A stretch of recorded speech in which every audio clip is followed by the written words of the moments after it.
మరి ఇక మా కేసీఆరే దేవుడు. ఇప్పుడు కన్న కొడుకు లెక్క అందరికి మాకు పింఛన్లు ఇచ్చటం, ఇంత ఎకరం భూమి 10,000 వచ్చటం, మరి మాకు అన్ని సదుపాయాలు ఉన్నాయి. నీళ్లు నెరి మునుగోడు నియోజకవర్గంలో నీళ్లతో నాకు 72 ఏళ్ళు ఉన్నాయి. మరి ఇప్పుడు కేసీఆర్ వచ్చినాకనే ఈ నీళ్లు వచ్చినాయి, ఇంటింటికి నీళ్లు తాగుతున్నాం. ఆయనదే పుణ్యం. అది వరకు కాంగ్రెస్ ప్రభుత్వం ఉన్నప్పుడు ఎన్నో మంది వచ్చారు, ఎంతమంది వచ్చారు, ఎవ్వడేం చేయలేదు. మా ఊరు ఒక్క ఓటు కూడా పోదు. రైతులు ఎక్కువ ఉన్నాం మేము, అక్కడ పింఛన్దారులు ఉన్నారు, రైతులం మేమంతా వ్యవసాయం. మాకు ఓట్లు కొనుగోలు చేయాలంటే లేకుంటే కొనుక్కుంటే ఈ కేసీఆర్ కొన్నాడు, యాసికి చండూరులో పెట్టి పైసలు మాకెమ్మడే ఖాతాలు పడ్డాయి. అన్ని సదుపాయాలు ఉన్నాయి. మామూలుగా మా ఓటుకు హక్కు, నా హక్కు నేను వేసుకుంటాను. నేను పైసలు తీసుకొని వేస్తే నేను ఏ పాటు మన వాడు 1,00,000 కాదు బంగారం ఇచ్చినా తీసుకోండి. రాజగోపాల్ లంగా ఇదివరకు కాంగ్రెస్ లో గెలిచి ఏర్పాటు చేసిండు. గెలిచిన ముఖం పడ్డది. మళ్ళీ ఆయన ముఖ్యందో ముఖం ఉందో తెలియదు. డబ్బు ఉండొచ్చు, ఆశపోయిండు, 12,000 కోట్లకు పోయిండు. ఆయన మొత్తం రాజకీయంలో దిగిండు. ఆడు రాజకీయం ఒక ఊరినన్నా విజిట్, ఒక ఊరన్నా చూసిండా? ఏం మనిషి, డబ్బు మనిషి అనుకుంటున్నా. డబ్బు తిన్నా కూడా వేయరు, ఇదైతే నిజం.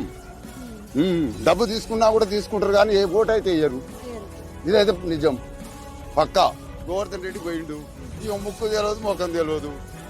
ఎవరు పట్టించుకొని చూస్తారు?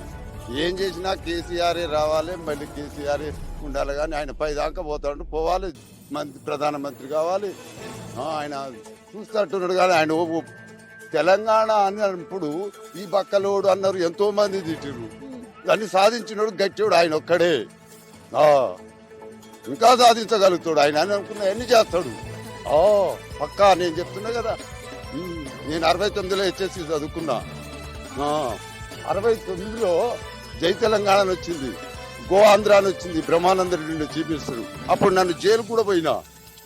3 రోజులు ఎస్ఐని కూడా కొట్టాం, తాటిపాయలు అందుకొని, మామిడి పండ్లు అందుకొని. ఎక్కడోళ్ళు రా మీ ఆంధ్రోళ్ళని.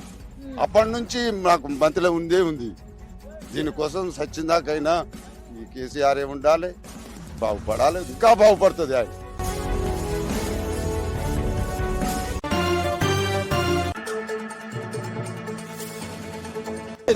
ఇలా రాజగోపాల్ రెడ్డి గారు కాంగ్రెస్ శాసనసభ్యుడిగా గెలిచి కాంగ్రెస్ శాసనసభ సభ్యత్వం కాంగ్రెస్ పార్టీ నచ్చలేదని రాజీనామా చేసి బయటికి పోయినరు. What is your problem?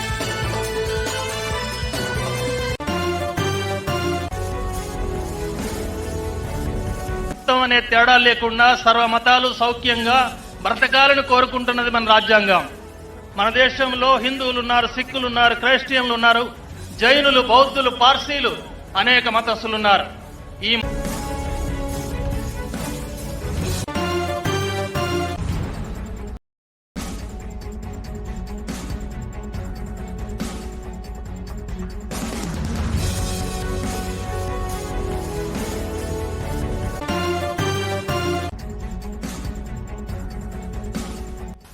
వీళ్ళు చెప్పలేదా? జిహెచ్ఎంసీలు ఏం చెప్పిండ్రే? ఇల్లు పోతే ఇల్లు, బైక్ పోతే బైకు, కారు పోతే కారు, గుండు పోతే గుండు. వాళ్ళ నోటికి మొక్కాలి.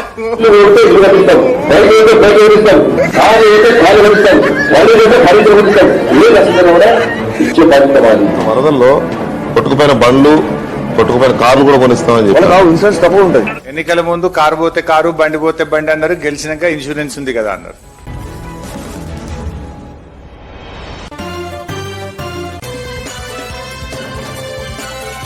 పెద్దమా ఓటేటేస్తావు? నేను కేసీఆర్ కేస్తా. వద్దు రాజగోపాల్ రెడ్డికి అని పుణ్యాన్ని బతున్నాను అని బోధిట్టున్నా.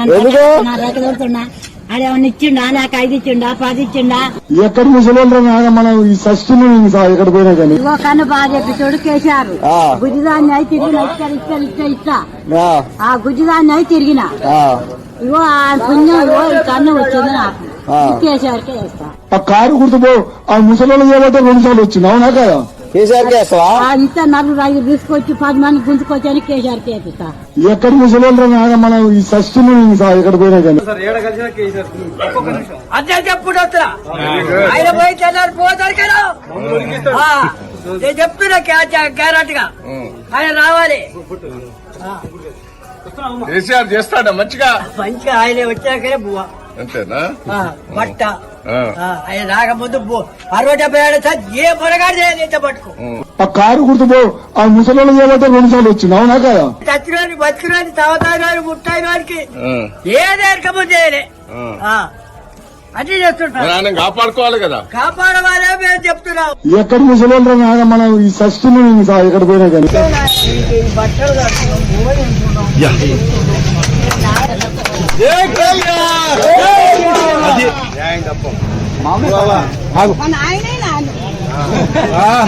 ఎక్కడి ముసలి మనం ఈ షష్ఠిని ఎక్కడ పోయినా కానీ. మా కరెంట్ గురించి ఏ బాగాలేకుండా అయింది, పింఛన్లు బాగాలేకుండా అయింది, ఓట్లు మాత్రం కేసీఆర్ మర్చిపోయే పరిస్థితి లేదు. ఫుల్ మెజార్టీ ఓటు వస్తారు, తెలుస్తుంది మీకు. మన వాళ్ళు ఏంటంటే వాళ్ళు మధ్యాహ్నం వచ్చి కెలజిస్తా ఉండరు జనాన్ని, ప్రచారం పెడుతున్నారు, మీరు పోతా ఉంటారు. అట్టి నమ్మటి వాళ్ళు ఏమి లేదు జనం. అన్న కొంతమంది దాని గురించి బాగా కేసీఆర్ తప్పనిసరికి ఓటు వస్తుంది, గెలుస్తాడు. గెలకపోతే చూడు రేపు నేను వాగ్దానం ఇస్తున్నా కదా. ఆ కారు గుర్తుపో ఆ ముసలి చేయబట్టే 2 సార్లు వచ్చింది, అవునా కదా? చెప్పండి, గెలకపోతే ముచ్చటే లేదు. నేను కూడా తిరుగుతున్నా కొంతవరకు ఊర్లో పోయి. ఇది మా చుట్టాలు తెలుసుకుంటున్నా అక్కడక్కడ మొత్తం మీద అందరూ వాగ్దానం ఇస్తారు. ముత్యాలు దీపాలు పోవచ్చు పరిస్థితి లేదు. పింఛన్ వస్తుంది, పీగలేదు. అందరికీ వస్తుంది పింఛన్, ఒక్కరిక మందికి వస్తుంది. ఎక్కడి ముసలి మనం ఈ షష్ఠిని ఎక్కడ పోయినా కానీ.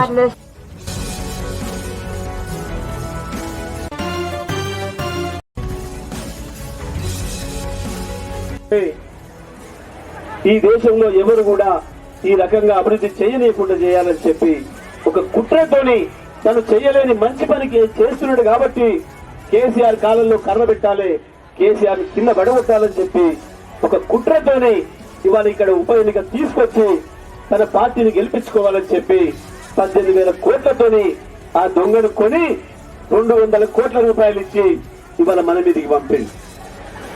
ఇది కుట్ర. ఇవాళ మేము ఒక మాట చెప్పినాం, టీఆర్ఎస్ పార్టీగా మాకు రాజకీయాలు ఎక్కడ లేదు, మాకు ఈ ఓట్లు సీట్లు లెక్కనవసరం లేదు, ప్రజల సంక్షేమమే మా ముఖ్యమని చెప్పే నాయకుడు మా నాయకుడు కేసీఆర్ గారు.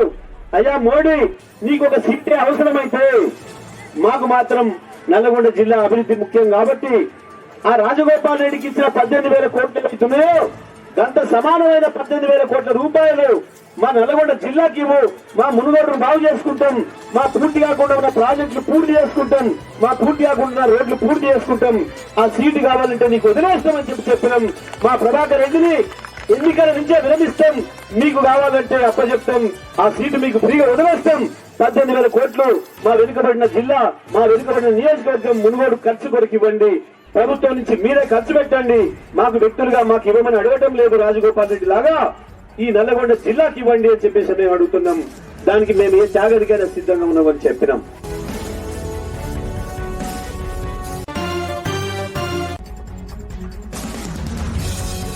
ఎలా ఉంది, బీజేపీ ఎలా ఉంది, కాంగ్రెస్ ఎలా ఉంది, ఏది దేనికి ఓటేస్తే బాగుంటుందో మీరు అనుకుంటున్నారు? మేము టీఆర్ఎస్కి వేస్తే బాగుంటుంది. టీఆర్ఎస్ పక్క ఏంటంటే రాజగోపాల్ ఇక్కడ వచ్చి ఒకసారి ఎంపీకి వచ్చాడు. ఎంపీకి వచ్చి మేము ఊరు దత్త తీసుకుంటున్నాడు. ఇంతవరకు దత్త లేదు, మన్ను లేదు, తట్టిన మన్ను కూడా వేయలే ఆయన. మళ్ళీ ఏంది ఇది ఎమ్మెల్సీ గెలిచాడు. ఎమ్మెల్సీ గెలిచి కూడా మాకు ఆ ఎమ్మెల్సీ గెలిచింది కానీ మన పత్త ఊరికే రాలేదు, ఎంపీ వచ్చినప్పుడు కూడా రాలేదు. అంటే మాటల వరకు పరిమితమైన పనుల మాత్రం అయితే చేయలేదు. ఎమ్మెల్యే కూడా 3 సంవత్సరాలు చేసిండు కానీ ఒక కొబ్బరికాయ కొట్టి వచ్చి నాగారం వచ్చి డి నాగారం వచ్చి కూడా కొబ్బరికాయ కొట్టలేదు. రెండో ఒకటి ఏంటంటే మేము రాజగోపాల్ దగ్గర 4 సార్లు పోయినాం, ఇంత రెస్పాన్స్ కూడా ఇవ్వలేదు. అదే మళ్ళీ మేము ఎమ్మెల్యే పుసుకుంటారు పవాకర్ దగ్గర పోతే మాకు ఎమర్జెంట్లో పని అయింది. ఆయన ఎమ్మెల్యే ఉండి కూడా మాకు ఇంత పని చేయలేదు. పదవి లేకున్నా పని చేసి పెట్టండి, పదవి లేకున్నా కానీ మాకు పని చేసాడు ఓలు పుసుకుంటే ఎమ్మెల్యే. మరి అదే పదవి ఉన్న మనిషి చేయలేదు. 4 సార్లు పోతే కూడా 4 సార్లు అంటే 20 మంది పోయినాం. పోయినప్పుడు 12 మంది, పోయినప్పుడు 12 మంది, ఇట్లా ఎంతమంది అయితే పోయినప్పుడు అంతమంది కూడా నువ్వు రెస్పాన్స్ చేయలేదంటే ఇక నీకు ఓటు ఏ రకంగా ఇస్తాము. రెండో ఒకటి ఏంటంటే మా ఊళ్ళో నువ్వు తట్టమని వేయలేదు. దేవలమ్మ నాగరం వల్ల నువ్వు 13 సంవత్సరాలు 15 సంవత్సరాలు రాజకీయం చేసినావు. రాజకీయం చేసి ఒక్క రోడైనా చేసినవా, ఒక్క రోడైనా చేయించినవా?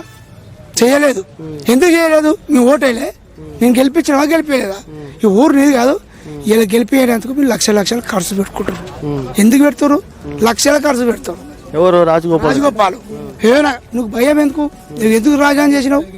రాజీనామా చేసినప్పుడు అయితే రెండో కూడా ఏంటంటే నువ్వు ఇన్నేళ్ల శాతం నుంచి పని చేయక నువ్వు లక్షలు ఖర్చు పెడుతున్నావు, నీ భయానికి పెడుతున్నావు, మా భయాన్ని కాదు.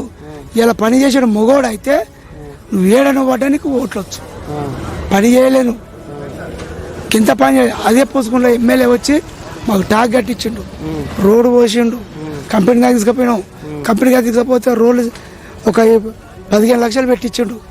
ఇవన్నీ పదవిలో లేకుండానే చేసి లేకుండా పూసుకుంటే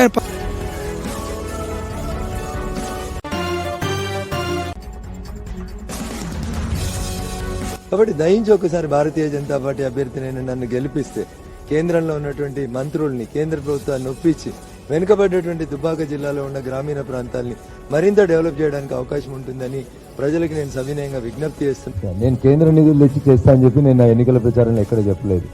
నేను కేంద్ర నిధులు తెచ్చి చేస్తా అని చెప్పి నేను నా ఎన్నికల ప్రచారంలో ఎక్కడ చెప్పలేదు. నేను కేంద్ర నిధులు తెచ్చి చేస్తా అని చెప్పి నేను నా ఎన్నికల ప్రచారంలో ఎక్కడ చెప్పలేదు. సెంట్రల్ గవర్నమెంట్ స్కీమ్లతోటి 2000 కోట్ల రూపాయలు తీసుకొచ్చి మునుగోడు నియోజకవర్గాన్ని అభివృద్ధి చేసే బాధ్యత నాది.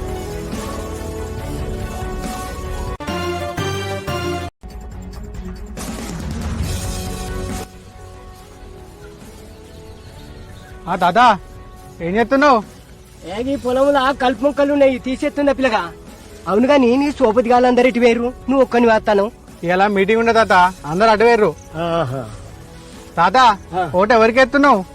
నేను ఎవరికో ఒకళ్ళకి ఎత్తా, నువ్వు ఎవరికి ఎత్తానో చెప్పు. నేను పువ్వుకి ఎత్తున్నా తాత. పీకినట్టే ఉన్నది పువ్వు నువ్వు. అగో గంటగానం గరానికి ఎత్తున్నావు తాత. మరి లేకపోతే ఏందయ్యా, అరే గొర్రె కొద్ది ముడ్డులు ఉంటాయి, ఎన్ని గడ్డలు ఉంటాయి అన్నట్టున్నది ఈ పువ్వు కొట్టేస్తే.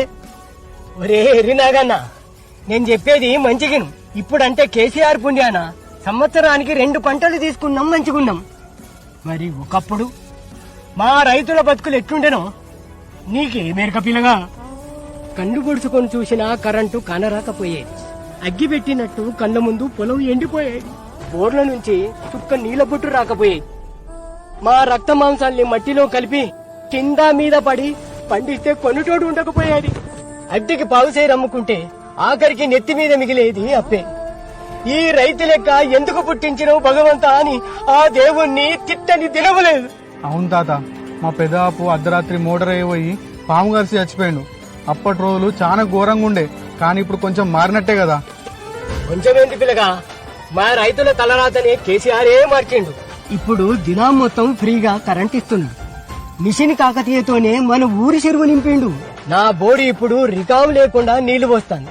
రైతు బంధు పథకం కింద నాకు పంట సాయం కూడా చేసిండు. ఎరువులు మంచిగా దొరుకుతున్నాయి. ఈ పంట మొత్తం కేసీఆర్ సారే కొంటాడు, నాకెవరు అందలేదు. అయితే రైతులకు అంత మంచిగానే ఉందంటావు? అంత మంచిగానే ఉంది పిల్లగా. ఈ నడుమ మా మోటార్లకు మీటర్లు పెడుతున్నారట మీ పువ్వు పాటోళ్ళు. ఫ్రీగా కరెంట్ ఇవ్వద్దని కేసీఆర్ ను బెదిరిస్తున్నారట. అందుకే ఈసారి ఈ కలుపు మొక్క లెక్క ఆ కమలం పార్టీని పీకి పారేస్తా. మంచిగున్న తెలంగాణలా ఈ బీజేపీ కాంగ్రెస్ కలుపు మొక్కలను ఉండద్దు పిల్లగా. అవును తాత, ఈ పని అయితే అందరం చేయాలి. ప్రతి ఒక్కరూ కలుపు పార్టీలను పీకి పడేయాలి, అప్పుడే అందరికీ మంచి జరుగుతుంది.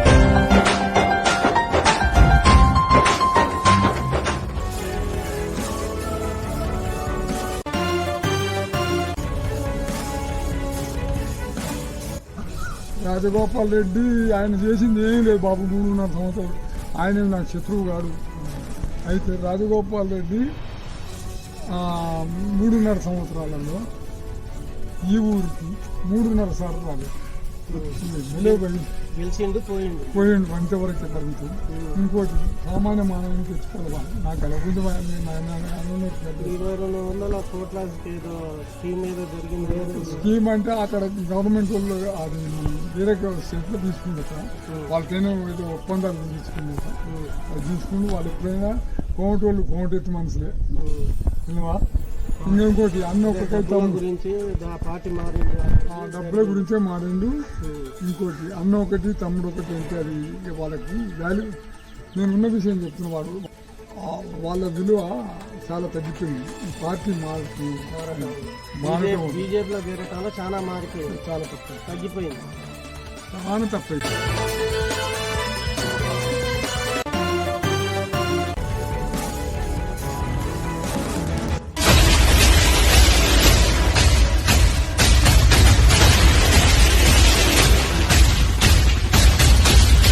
ఇక్కడ కూసుకుంట్ల ప్రభాకర్ రెడ్డి గారు ఎమ్మెల్యేగా మీరు గెలిపిస్తారు, కానీ ఆయనకు ఒక తమ్ముడిగా తప్పకుండా అన్ని రకాలుగా అభివృద్ధిలో అండగా ఉండి ఇక్కడ కావలసిన రోడ్లు గాని ఇతరత్ర కార్యక్రమాలు గాని చేయించే సంపూర్ణమైన బాధ్యత నేను తీసుకుంటా. ఈ మాట మీద విశ్వాసం ఉంచండి.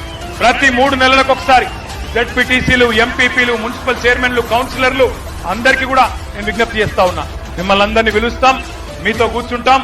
తప్పకుండా బ్రహ్మాండంగా అభివృద్ధి బాటలో తిరిగి 4 ఏళ్లుగా రాజగోపాల్ రెడ్డి పట్టించుకొని మునుగోడును, మీ గోడును విని పరిష్కరించే బాధ్యత మేము తీసుకుంటామనే మాట మీకు విజ్ఞప్తి చేస్తూ 3 తారీఖు నాడు, నవంబర్ 3 తారీఖు నాడు మోత మోగాలే కారు గుర్తు తెలంగాణ.